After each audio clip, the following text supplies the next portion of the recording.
Thank you for joining us for another installment in the Lessons from David series. Now, we are on lesson 6 tonight, lesson number 6. Now, the title of the subtitle of this lesson is Seeing Through the Covenant.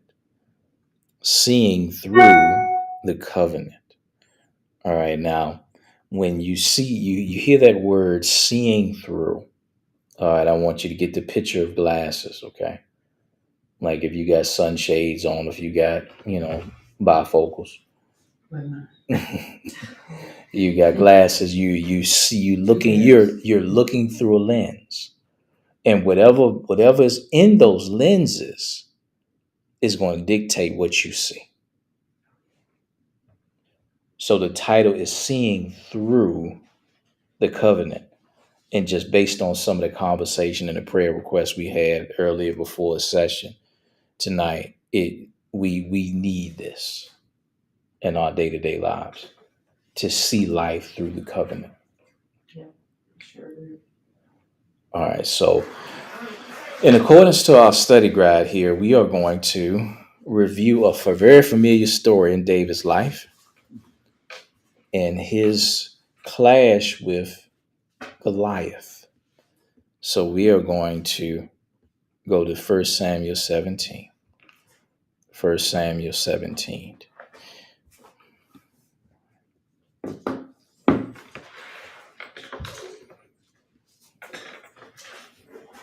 Now this is going to be more than a Sunday school lesson here. All right, because there's more here. All right, so just keep that subtitle in your mind: Seeing Through the Covenant. All right, so I'm gonna go ahead and I'll start at verse 1 and go down, and I'll read it in the New Living Translation. All right, 1 Samuel 17, starting at verse 1.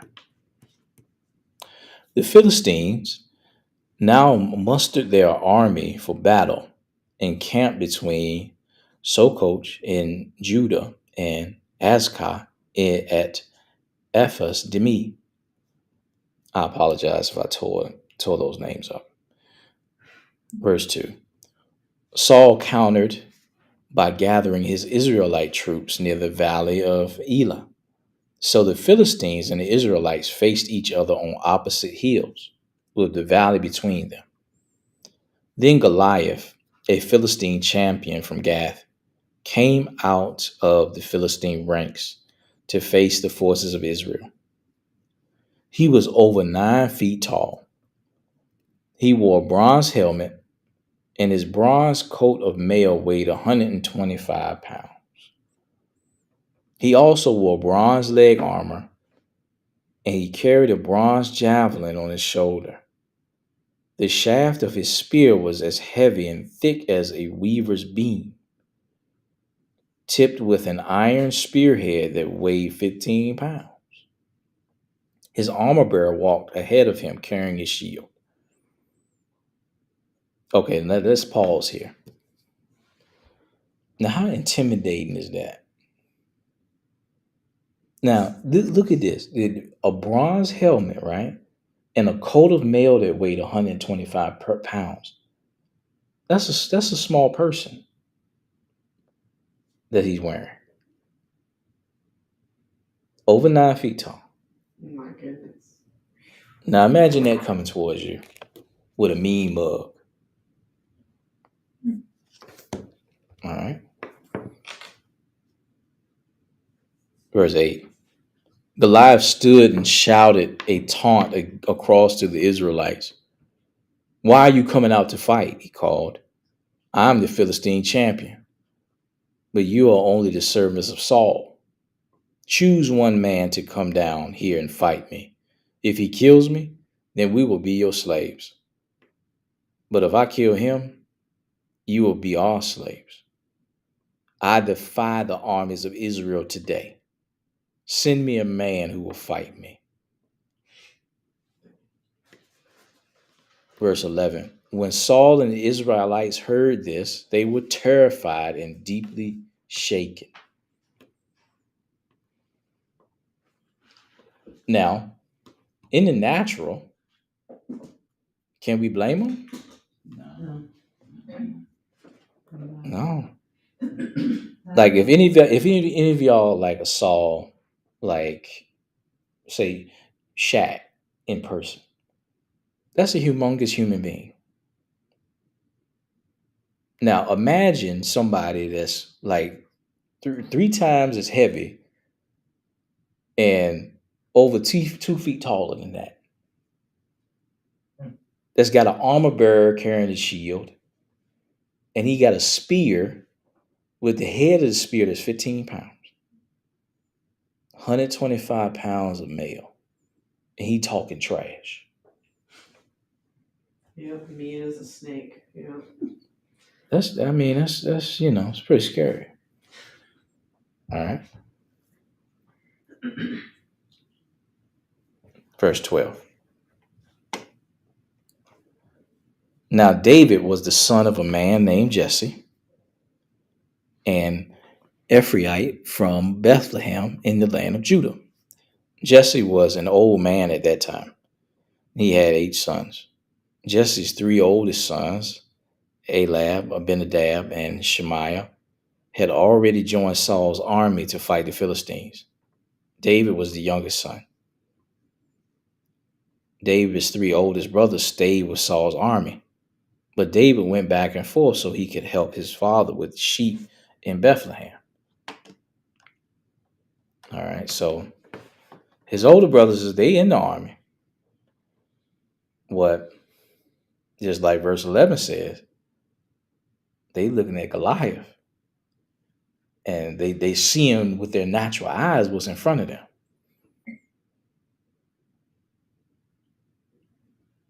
All right, verse 16 says, for 40 days, every morning and evening, the Philistine champion strutted in front of the Israelite army.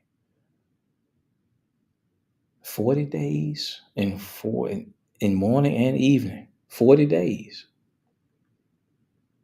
This taunting is going on. All right, verse 17. One day Jesse said to David, take this basket of roasted grain and these 10 loaves of bread and carry them quickly to your brothers. All right. Now Jesse always got David, sending food. Before he was sending cheese. Now he's sending them loaves of bread to his brothers, serving them, right? And give these 10 cheeses, these 10 cuts of cheese to their captain. See how your brothers are getting along and bring back a report on how they are doing. Verse 19. David's brothers were with Saul and the Israelite army at the valley of Elah, fighting against the Philistines. So David left the sheep with another shepherd and set out early the next morning with the gifts. As Jesse had directed him, he arrived at the camp just as the Israelite army was leaving for the battlefield with shouts and battle cries. Soon the Israelite and Philistine forces stood facing each other, army against army. David left his things with the keeper of supplies and hurried out to the ranks to greet his brothers. As he was talking with them, Goliath, the Philistine champion from Gath, came out from the Philistine ranks. Then David heard him shout his usual taunt to the army of Israel. Yes. All right. Now I want you to see the difference in David's response when he sees this, he hears this. As soon as the Israeli army saw him, they began to run away in fright. Have you seen the giant? The men asked. He comes out each day to defy Israel. The king has offered a huge reward to anyone who kills him. He will give that man one of his daughters for a wife. And the man's entire family will be exempt from paying taxes. All right, now that's pretty good price there. He gonna give his daughter and he gonna be tax exempt. He don't have to have a 501c3 or nothing.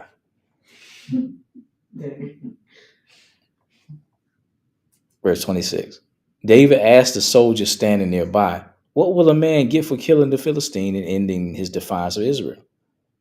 Who is this pagan Philistine anyway, that he is allowed to defy the armies of the living God?" And these men gave David the same reply. They said, "Yes, that is the reward for killing him." Now look at David's response, verse 26.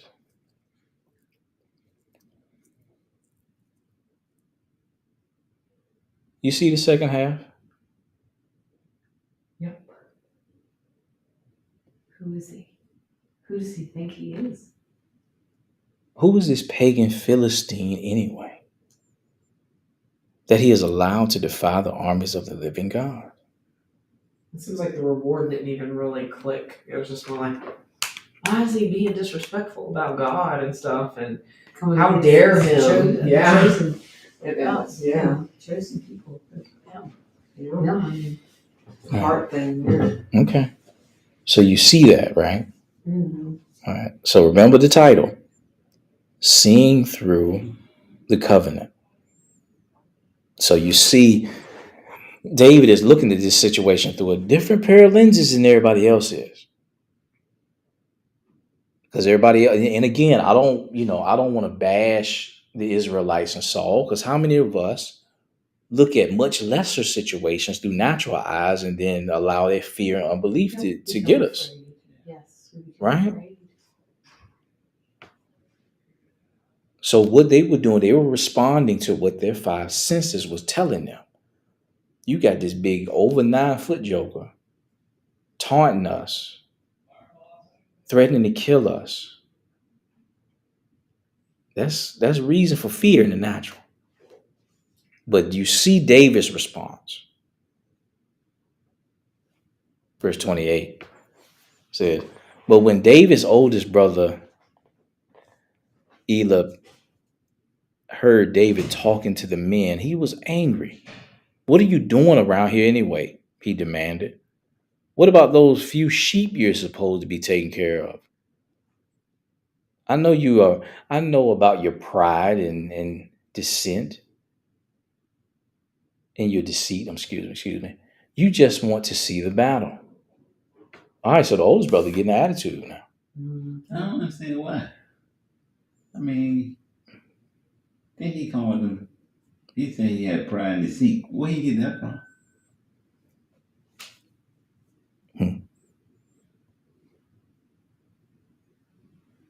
Just because he want to see it. And look at what he asked. What about those few sheep you're supposed to be taking care of? So now he's belittling them as well. Yes, he is. He's taking what he's doing and Right. putting it down into, Mm-hmm. what are you doing here? You tend sheep. You don't know nothing about this. Verse 29. "What have I done now?" David replied. "I was only asking a question." He walked over to some others and asked them the same thing and received the same answer. So all of them got attitude. Verse 31. Then David's question was reported to King Saul, and the king sent for him. All right. Now, while all this is going on, remember what happened in chapter 16. What happened? What did Samuel do? Anoint David as king. Mm-hmm. Okay. All right. So verse 32 says, "Don't worry about this Philistine," David told Saul. "I'll go fight him."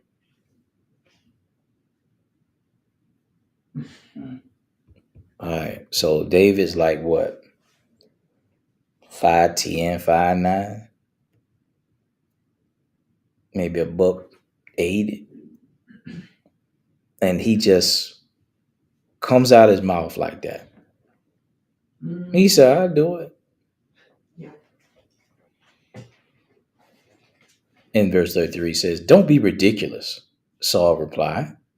"There's no way you can fight this Philistine and possibly win. You're only a boy. And he's been a man of war since his youth." But David protested. No, I'm sorry. David persisted. I have been taking care of my father's sheep and goats, he said.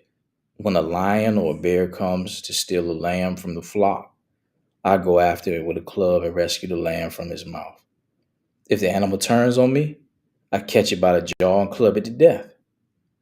I've done this to both lions and bears, and I'll do it to this pagan Philistine too. Well, he has defied the armies of the living God. He was mad. He was so angry. For the right reasons, of course. The Lord who rescued me from the claws of the lion and the bear will rescue me from this Philistine. Awesome stuff. Okay. Saul finally consented. All right, go ahead, he said, and may the Lord be with you. All right, I'm going to pause here. This is a very dramatic difference in David's response versus the response of Saul, the king, and David's older brothers. All of them was in fear. And Goliath did this taunting 40 days, morning and evening. All of them saw it and heard it. David is privy to this and sees this one time. This one time that's described here. And how does he respond?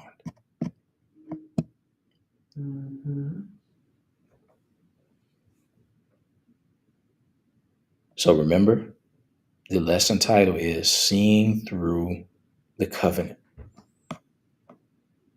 Yeah. So when David is looking at this situation, he's looking at it through a whole different lens.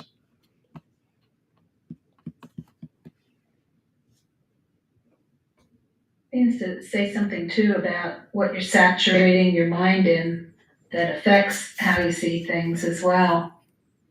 You know, the armies had been hearing those taunts day after day after day after day with no good result.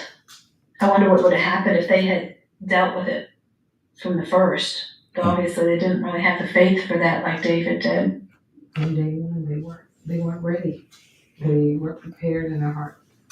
Yeah. Like it's the heart issue again. All them hours David's out there. But it was to David's advantage. Go ahead.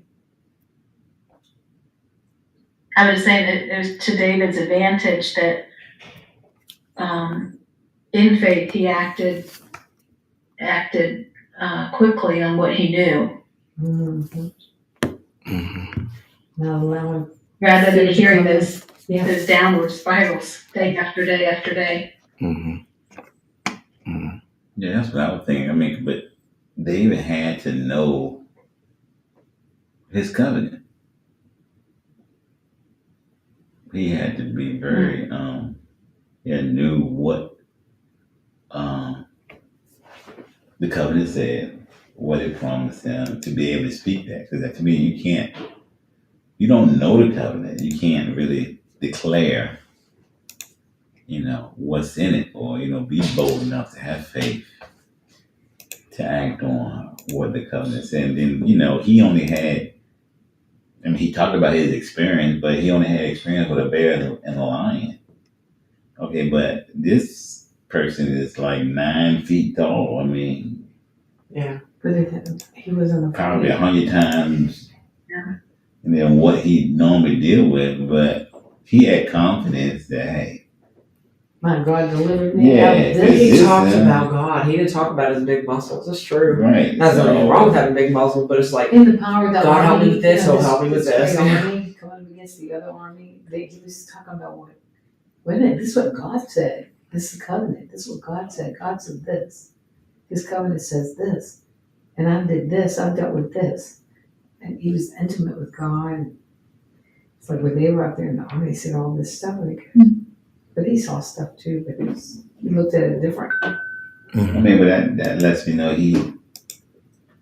David had to be familiar with his covenant. He knew that. And so it's teaching us you got to be familiar with your covenant, what it in detail as it promised you, and then you understand on it. But so he understood what his God promised, who his God was. It's like, okay, It's I true. believe what he said. And he didn't even mention about, that it never says that he was up for the reward either. Like, oh yeah, and I get a princess as a wife, and I get this. It's like you're just like, okay, yeah, that's fine, but I want, this guy's got to come down. Mhm. Right, because his initial response is just the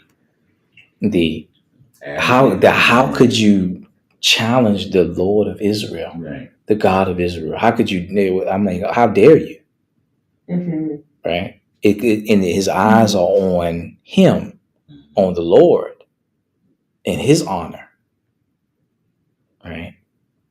Now, let's kind of bring it back here. Okay, seeing through the covenant.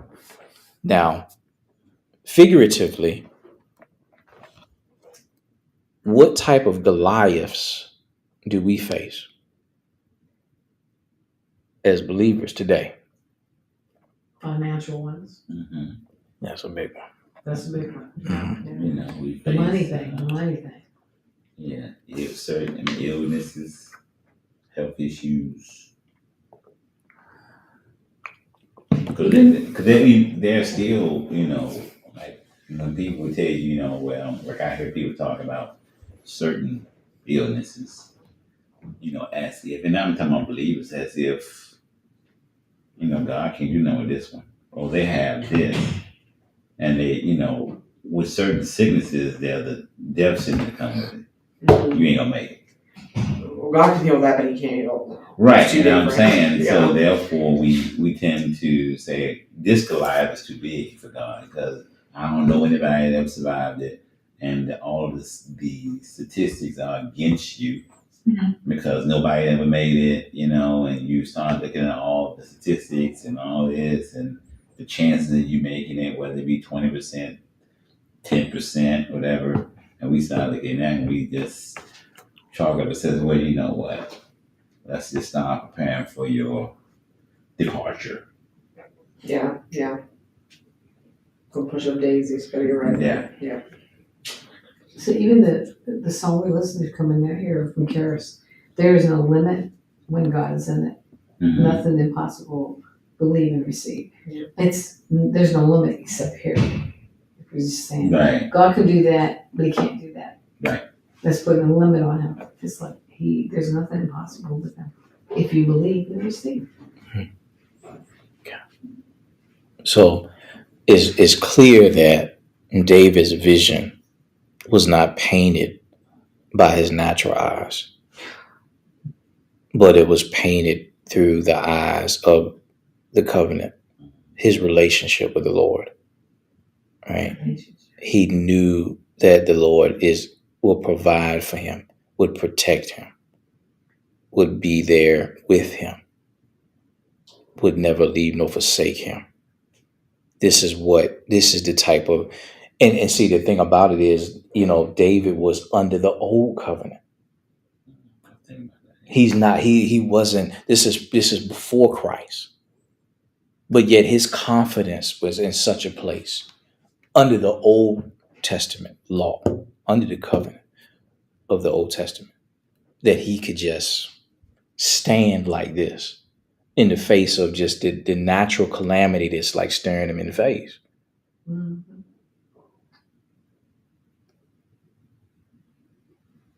No, Right. and I think his experiences will not be taken lightly because, like you say, his size, really 5'9", 5'10", I don't know, maybe a $160 or something. Mm-hmm. I mean, a lion, I don't know, what, 700-800 pounds? Yeah. That was a supernatural victory. Mm-hmm. That wasn't just a natural victory.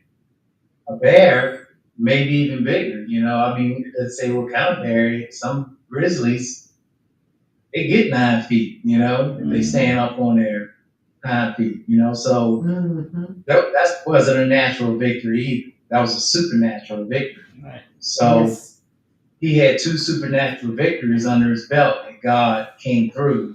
So now he's like, okay, he's not looking at his fights naturally. He's looking at his fights supernaturally. And of course, he's under the old covenant and, looking at the things that are seen, but not the things that are seen, but the things that are unseen that hadn't been written yet. But he was kind of walking in that Mhm. and knowing that, with confidence, That's and with the understanding that Goliath is not just fighting me, he's fighting God. He's coming against God and he's fighting him. So just like the lion and the bear. that's good. I think that confidence too came from what we see in the Psalms. And he meditated on it day and night. It was, it, he was meditating on the word, he was meditating on the Lord, and he was rehearsing, remembering what God had done for him over and over again. Yeah. Because we got to remember that David is the one who wrote the Psalms, right? He wrote them. So this is lived experience for him. Yes. And just like Kevin said, the bear, the lion, these jokers are big. Y'all been to the zoo? You know how big that bear is. And this is a domesticated bear. Mm-hmm. Now just imagine, thousands of years ago. They meant business. Mhm. They were hungry. They came after it.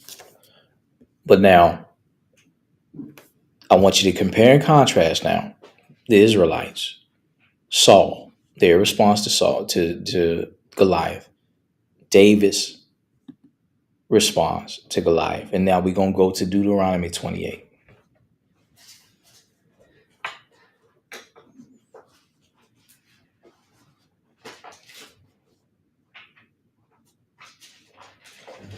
All right, Deuteronomy 28. I'm going to start at verse 1 and go down to about 12, 13. All right. In the New Living, it says, excuse me. Now it shall be, if you diligently obey the Lord your God, being careful to do all his commandments, which I command you today, the Lord your God will set you high above all the nations of the earth. Okay. Talking to the people of Israel, right? Mm-hmm. All these blessings will come upon you and overtake you if you obey the Lord your God. Blessed shall you be in the city. Blessed shall you be in the country. Blessed shall be the offspring of your body and the produce of your ground and the offspring of your beasts, the increase of your herd and the young of your flock. Blessed shall be your basket and your kneading bowl. Blessed shall you be when you come in, and blessed shall you be when you go out. Verse 7. The Lord shall cause your enemies who rise up against you to be defeated before you. They will come out against you one way and will flee before you 7 ways. The Lord will command the blessing upon you in your barns and all that you put your hand to, and he will bless you in the land which the Lord your God gives you. The Lord will establish you as a holy people to himself, as he swore to you, if you keep the commandments of the Lord your God and walk in his ways. So all the peoples of the earth will see that you are called by the name of the Lord, and they will be afraid of you. The Lord will make you abound in prosperity in the offspring of your body, in the offspring of your beast, in the produce of your ground, and in the land which the Lord swore to your fathers to give you. The Lord will open up for you his good storehouse, the heavens, to give rain to your land in the season, to bless all the work of your hand. And you shall lend to many nations, but you shall not borrow. The Lord will make you the head and not the tail. And you will only be above, and you will not be underneath. If you listen to the commandments of the Lord your God, which I charge you today to observe them carefully, and do not turn aside from any of the words which I command you today, to the right or to the left, or to go after other gods to serve them.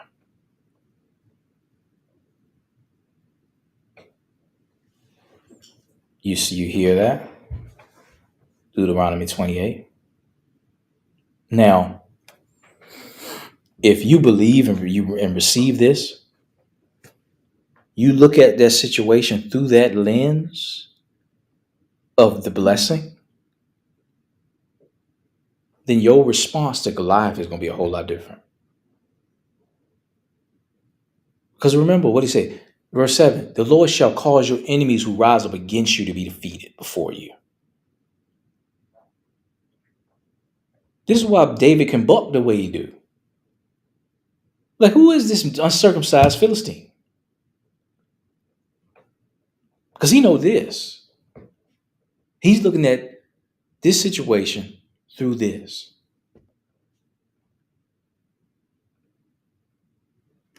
Verse 10, look at verse 10. So all the peoples of the earth will see that you are called by the name of the Lord, and they will be afraid of you. So based on the situation, him looking at it through the eyes of the covenant, this whole situation is backwards. Because Goliath is the one taunting the Israelites. That's backwards. Mm. So you see why he's responding the way he is, right? Because in his eyes, this is true. All of this I just read, that belongs to him. That belongs to Israel, God's people. So when he sees Goliath's defiance, it's no wonder he responds like that. Because that's not what is written. This is backwards. The situation is wrong. How dare him defy the armies of Israel? Yep, God was downloading this stuff to his heart all those years and stuff. And, oh wow, that's amazing. And just like Kevin said, see, he knows the covenant, right? And he has lived the experience of seeing it manifest before his eyes with the lion and the bear. Yeah. And he is a man after God's own heart, right?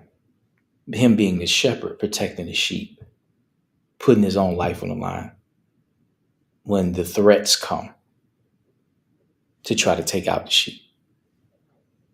But he put himself in a position for God to use him like that to protect those sheep. So like it was with those natural sheep, so it was with God's people as he became king.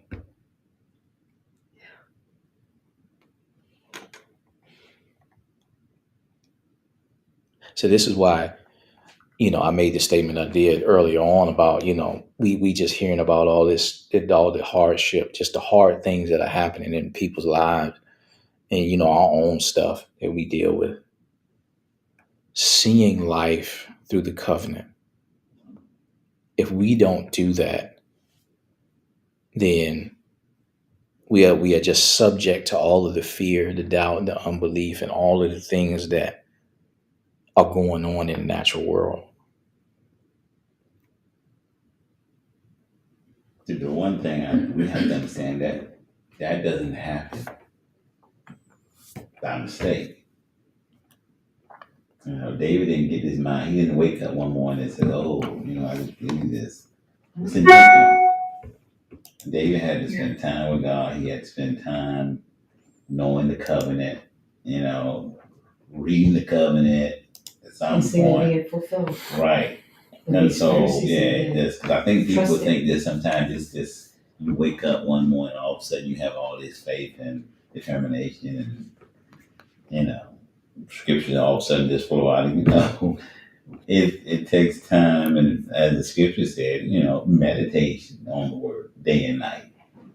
David, I believe, was doing that, Oh, yeah. and he was able to say, okay. That's when the time came. Even with the lion and the bear, he knew, okay, man, okay, I already know my covenant, know what it says, so I can stand against this. And, as Kevin said, I can walk in the supernatural, do things in the supernatural because he done spent time with it. But, I guess the question, you ask is, what am I willing to invest? Versus, just like, okay, you know, Awesome.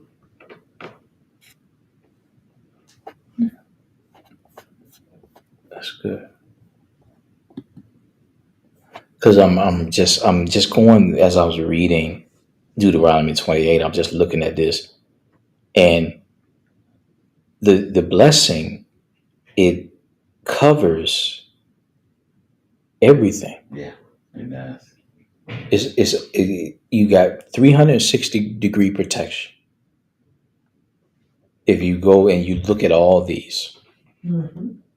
And the thing about it is, right? We say we are new covenant believers under a better covenant. Okay, if this was promised to Israel, why is our covenant better? Because of Jesus and what he has done, he paid for it. So I was just kind of like, they had to, I mean, you look at read that, it says, if you, it was conditional. You had to walk in all of those things. It was conditional. It's based on condition. If it was based on their obedience in the natural. So I was just like, okay, All we gotta do is believe Right, in what well, Jesus did. our covenant is based on Jesus' obedience. Yeah, what he did. Yeah. In the atonement. Everything he did. That's good. That's good. So based on him, based on what the Lord has done, I already have a pre-qualification for this. All I have to do is receive it by faith. Because every time you hear the if you, the blessing behind it is already yours because Christ's obedience for you. It belongs to you because of what Christ did. The promises of God are yes and amen in him. In him. That's why it's better, because they are not a bunch of conditions that we have to meet. He is the condition. Yes. Just believing. My connection with him, us being born again, trusting in him, that's the condition. So we can lay claim to this. Yes. But now, like Eric said, though, everybody not going to respond the same way. You start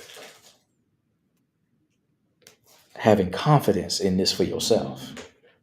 Mm-hmm. Like, Mary, who do you think you are? Yeah.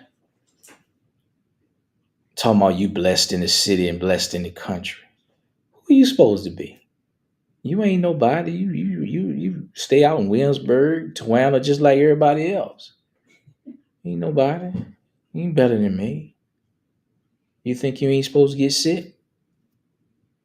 You think you're not supposed to, go through some stuff? You one of them name it, claim it people. I know somebody, actually my best friend Dennis. Anyway, he's been accused of being a narcissist or something, because he'll be like, about the word, and he'll be like, well, this is who I am. I'm a child of God, and I'm this and that. And he's been blamed for being like incompassionate when he like doesn't want to, I don't know, like he wants to stand on the word, be like, this is who I am. It's like, you just don't care about anybody but yourself. Yeah, that's not what I mean. It's like, but this is what it is, He's trying to be confident, he believes in what God says, and he goes like, who do you think you are? Yeah. Yeah, and I've experienced that, I said, about maybe 4 or 5 months ago, you stand, it's like, okay, they're talking, and says, well, okay, I believe what the word says. Well, who do you think you are? Mm-hmm. You're being self-righteous, you're being arrogant. No, I'm just telling the truth. Yeah, I'm just reading what the word says. Being confident. Yeah, just being You're not being humble or Right. humility. Just agree with God. Yeah, but it's just, people take you as like, oh, you think you're better. No, it's just that like David, I believe in with the covenant. And David's brothers had the same response. What do you think? You need to get up out of here. Yeah, you go Who you tend to think you them. are? Go Yeah, tend to who these are sheep. you? You just Who are mess you with some talking little like sheep. this? What And is they that? had the They same know. attitude, toward him. All Yeah, because he just said, hey, who is He this? was arrogant. Yeah, Philistine. Hey, you ain't got no You don't business know. talking about God like that. And they You've like, been at the out here training with us. yeah, He's like, I've been training somewhere else better. those brothers, you need to go somewhere. Mm-hmm. Mm-hmm. I didn't see you at the bench press.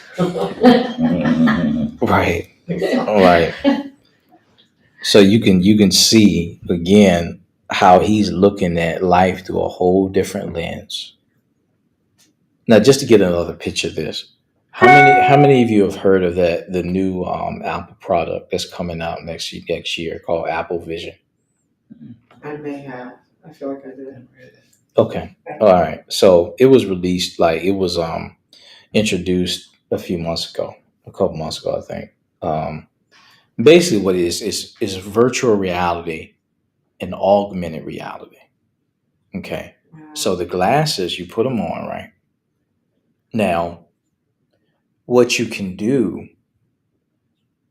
I can still see Mary and Julie with the glasses on, but I also can see my desktop screen, my email over here, and my Safari window over here.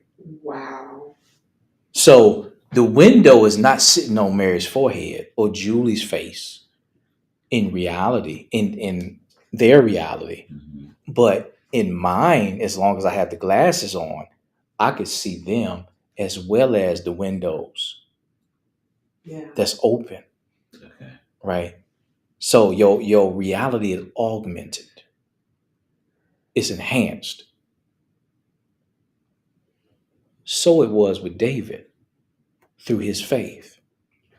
Yeah. He see Goliath, this big joker. Yeah. He got natural eyes just like Saul and them You see do. him. Yeah, I see him. So But his vision is augmented. Why? Because of what God said in his word and the esteem that he had for his word and his lived experience seeing that word manifest itself. So the reality he saw is augmented. It's not the same. So when the Lord tells Joseph, meditate on the word day and night, it allows us to get into a place where our vision can match the Lord's. We have a ability to see things the way he does based on the word he declared. But again, we live in a natural world that wants to tell us the exact opposite and is working 24/7 to distort our reality.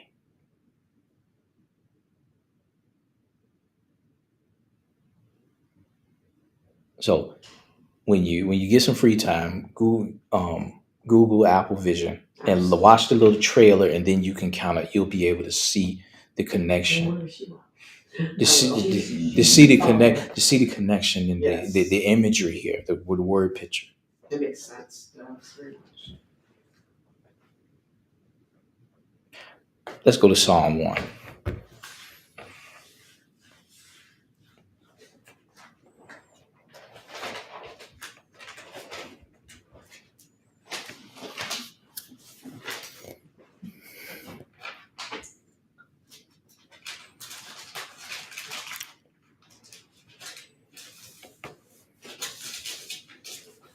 All right, now I'm gonna read this in the Amplified Classic, Psalm 1, verse 1.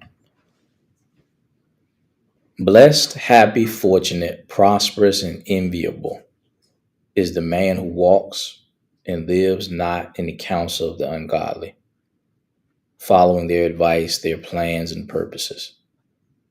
nor stands submissive and inactive in the path where sinners walk, nor sits down to relax and rest where the scornful and the mockers gather. Now you see, there's look at the way it describes it here, and it blows it up in the Amplified. He not only says the man that doesn't actively follow the advice of the ungodly is blessed, but the one who doesn't submissively and inactively stand in the pathway of sinners or sits down to relax among the scornful, the mockers. Yep, that makes sense. Although he's not comfortable. Yeah. Right. It's like where we have these little sins or these little bad things. Like, I know we talk about it here a lot. It's like, like you could stand for moral stuff, but you do it immorally, like, like hatefully or something. I thought about that. I go, like, you may have, like, I'll say, like a biblical value, like human life, like being pro-life, but you're going to be hateful and say mean stuff about people who've had abortions, which, again, none of us here should agree with abortion, of course. I don't believe we do, but just to be compassionate toward the person and pray for somebody and love them and etc. instead of being like, which we all been there, I'm sure. Well, I think we've heard the phrase. Well, let me be brutally honest. Being honest how to be brutal. Eric preaching tonight, right? Just be honest about it. Honest, you don't have to be love. brutal or Everything's to be done. Yeah, the truth don't have to be brutal. Just That's good. You don't have to be. That makes sense. Totally. Because I thought about what you said, just be negative and calling names. No, just tell the truth. I ain't gonna lie, but anyway. You do it in love, and Yeah. it changes things. That's funny. Like the way we say stuff. Yeah. Brutally honest. The scripture says speak the truth in love, right? Truth in love. And gossiping about somebody, and everything you're saying is completely true, but it's being so hateful, Right. We really want people to talk about us like that. Right. Now look at verse 2.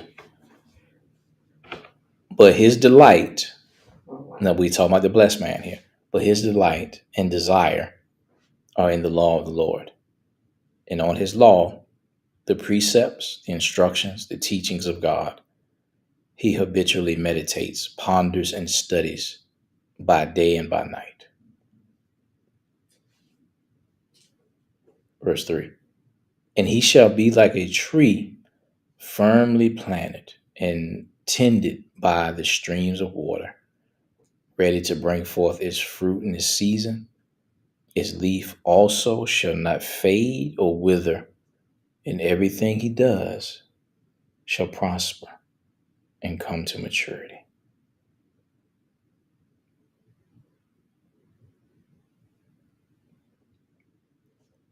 That's really cool. So you see the imagery of the tree. And Jesus said, it is his Father's good pleasure when you bear much fruit. So we have a prescription here.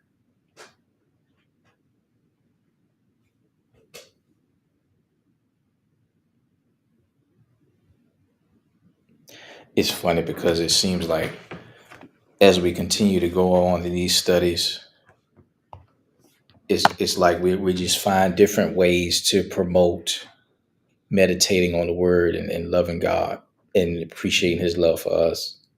In a relationship. Having a relationship. It's like this we just find different ways to say it. The same thing. Yeah.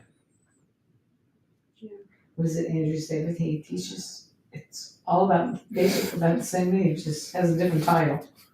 But it all comes down to the basics. God's love. The love of God and a relationship with him. Jesus. Yeah.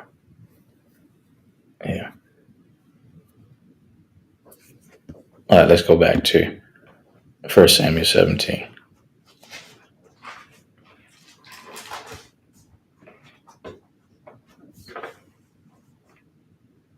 All right, I'm going to start back at 37. It says, "The Lord who rescued me from the claws of the lion and the bear will rescue me from this Philistine."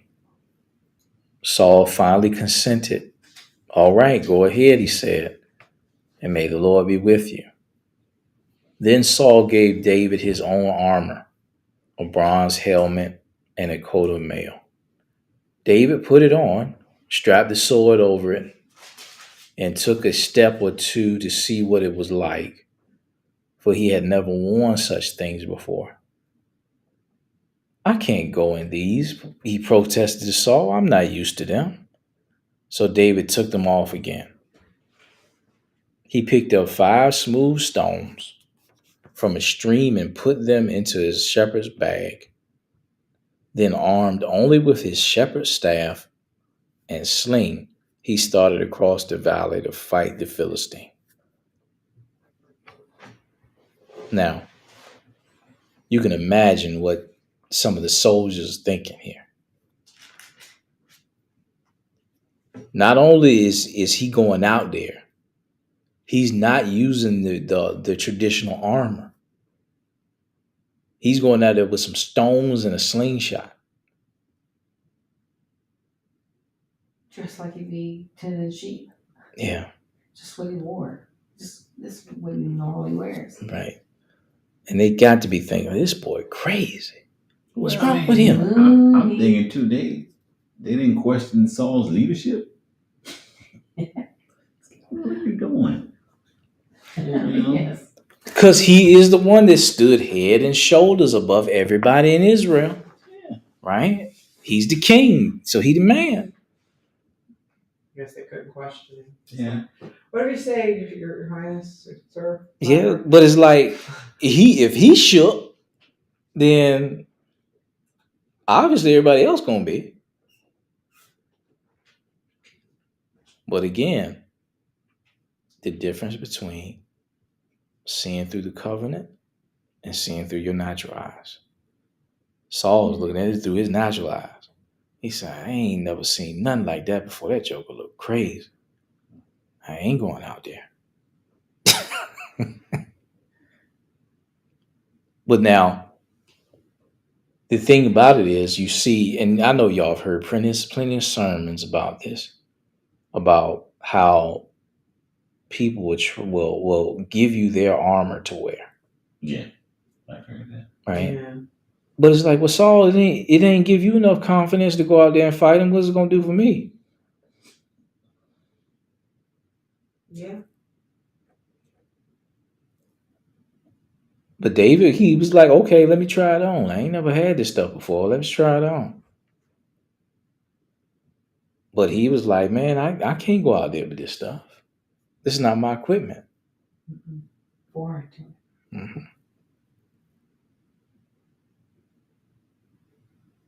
All right, verse 41. Goliath walked out toward David with his shield bearer ahead of him, sneering in contempt at this ruddy-faced boy. "Am I a dog?" he roared at David, "that you come at me with a stick?" He cursed David by the names of his gods. So he doing Can some. you imagine blankety blank? Yeah, he doing some different type of cussing. That's what she said. Some words we ain't never heard. Yeah, some Old Testament cussing here. 44 says, "Come over here, and I will give your flesh to the birds and wild animals," Goliath yelled. I mean, this dude's talking trash. Yeah, he yelling, he roaring. You can probably his voice is carrying. He got a deep voice. Yep. He's Yeah. big. To the beasts of the field. Yeah, he's already been yelling at them and got them quaking, Mm-hmm. shivering in their boots, so to speak. All right. So David replied to the Philistine, "You come to me with sword, spear, and javelin, but I come to you in the name of the Lord of heaven's armies, Yeah. the God of the armies of Israel, whom you have defied." See? You see that last part? He put that in there, right? Whom you have defied. So he knows Goliath is backwards. This whole situation is backwards. "Today the Lord will conquer you, and I will cut you and cut off your head. And then I will give the dead bodies of your men to the birds and wild animals, and the whole world will know that there is a God in Israel. And everyone assembled here will know that the Lord rescues his people, but not with the sword and spear. This is the Lord's battle, and he will give you to us. So, yeah, he's seeing something different. As Goliath moved closer to attack, David quickly ran out to meet him, reaching into his shepherd's bag and taking out a stone. He hurled it with his sling and hit the Philistine in the forehead.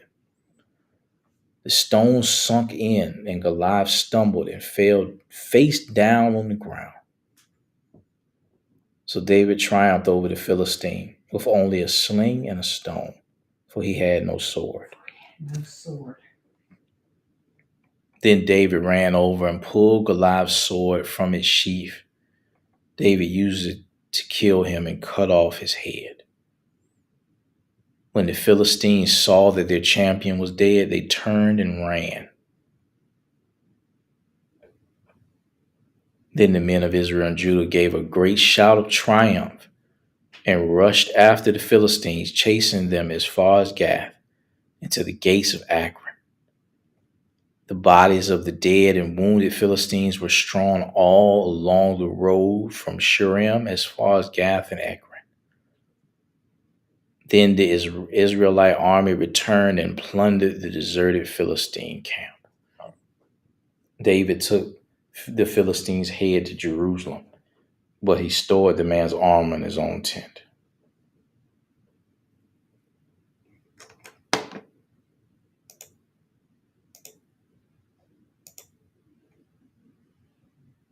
So you see David, right? Now, doesn't Deuteronomy 28 say, the Lord shall cause your enemies who rise up against you to be defeated before you? Yep, sure do. They will come out against you one way One way. and will flee before you 7 ways. They were running like mad. Scattered. That's what he said. Maybe God threw a bonus in there. There ran even more ways than that. But you see it, right? The covenant manifesting itself through David. Verse 55 says, as Saul watched David go out to fight the Philistine, he asked Abner, the commander of his army, Abner, whose son is this young man? I really don't know, Abner declared. Well, find out who he is, the king told him. As soon as David returned from killing Goliath, Abner brought him to Saul with the Philistine's head still in his hand. Tell me about your father, young man, Saul said. And David replied, his name is Jesse, and we live in Bethlehem. He wasn't going like, I am David, the son of Jesse. He just, I am him. That's who I am.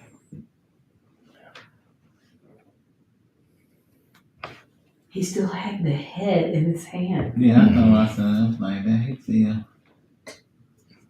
Oh my goodness. That's a big head. That's what I'm saying. That made me think too. The strength he had to be holding that in his hand supposed to be. Who does he think this little ruddy kid? He tends sheep. He'll not, huh? And he's standing there. Yeah. He had to be strong too, also, because the story says he picked up Goliath's sword and cut his head off with it. Yes. And Goliath didn't have no small sword. Yeah, that sword had to be. Yeah. Considering the spear was what? How many pounds? 15 pounds. Yeah, the spearhead was 15 pounds. Yeah, imagine the spear was. And the sword. His sword. Yeah, his sword. His metal. Yeah. Yeah. But you had so much. It's amazing. Yeah. And to cut off his head was no small feat. Ours is like, Right. yeah, and just he was a big dude. Yeah. The big giant watermelon head, he just carrying it. Right. But again, I want you just to just look at this scene and read Deuteronomy 28. Yeah. The blessing. He was walking it out. It's a living picture. Yeah. So how do we take Deuteronomy 28 and rest in it, claim it as ours, when our Goliaths taunt us? Yeah, taunt us. Believe Jesus is taking care of all of the things it says, and just rest and walk in it.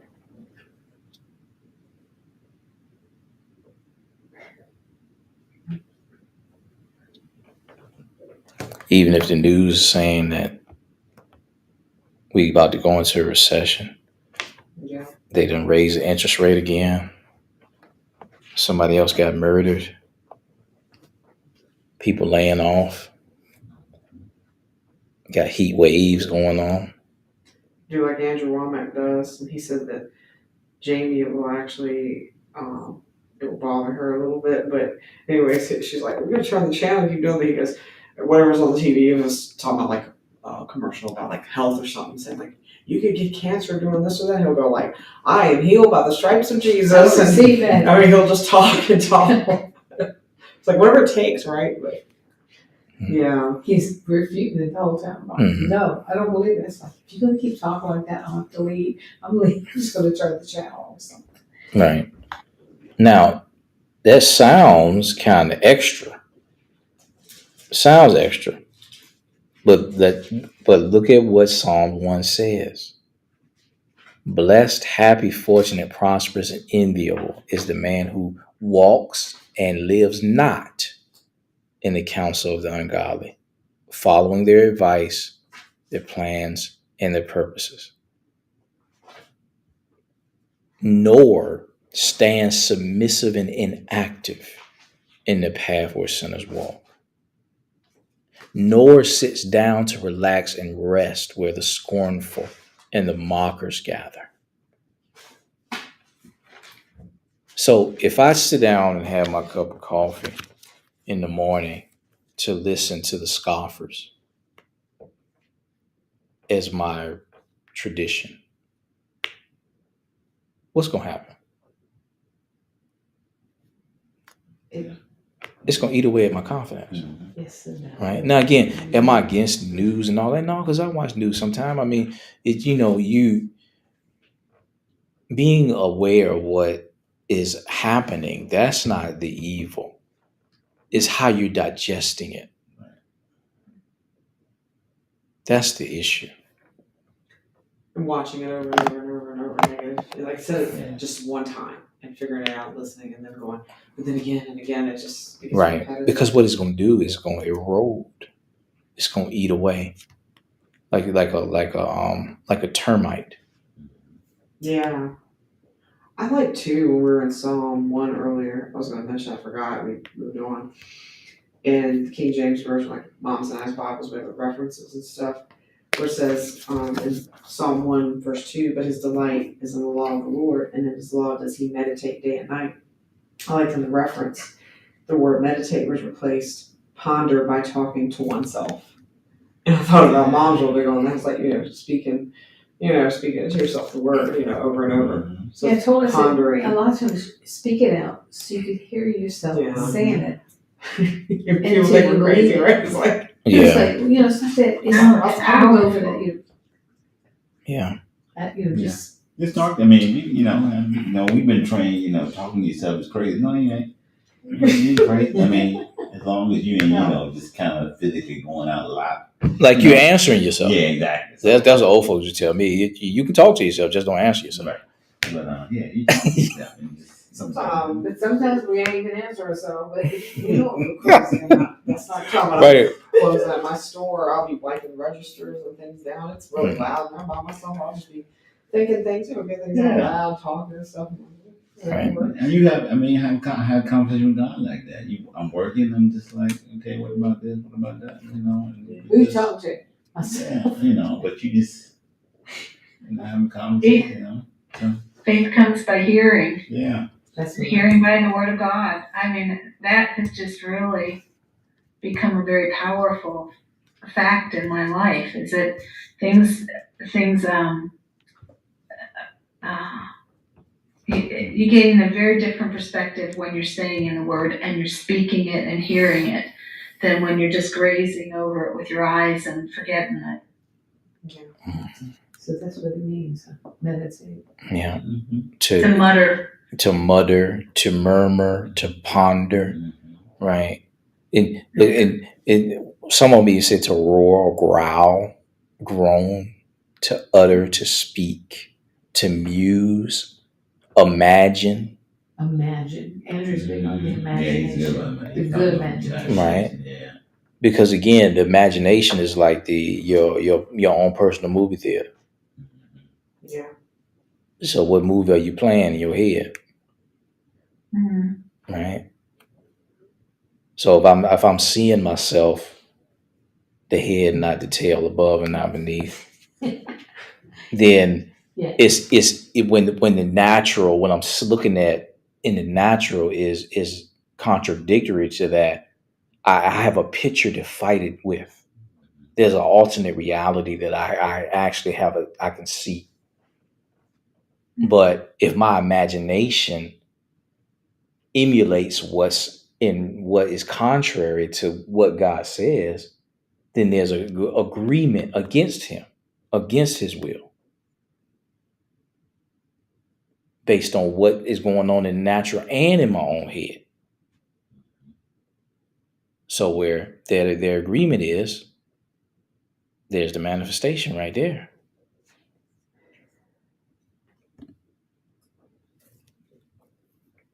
Good stuff.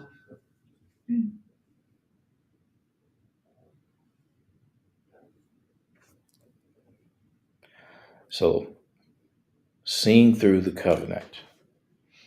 So that's what you meant. Keeping your eyes on the idea of the covenant. Yeah. So Our covenant is greater than the Old Testament. Oh, that's right. So we And are again, pointing back to Psalm 91, that really encapsulates that covenant too. Yeah, we were studying Psalm 91. That's huge. Yeah. So you can Deuteronomy 28, Psalm 23, Psalm 91. Mm-hmm. Yeah. Oh, yes. Yeah. So that And don't forget Isaiah 53. There you go. Yeah, that too. There you go. Quoted that many. There you go. All right. So those are your Apple Vision glasses for the spirit. Okay. All right. No. I'm just Oh well. Yeah, she definitely gonna have to put her faith out there. It's gonna be like $3,500. Yeah, I'm sure. Yeah. So yeah, you gotta get our In faith words, out. we'll believe together, truly. Yeah, we gonna put our faith out there. and one day we may get him on board, right? Yeah, y'all gotta pray about that one. We have fun here. We have lots of fun. All right, social media family. Thank you for joining us. We'll see you next week.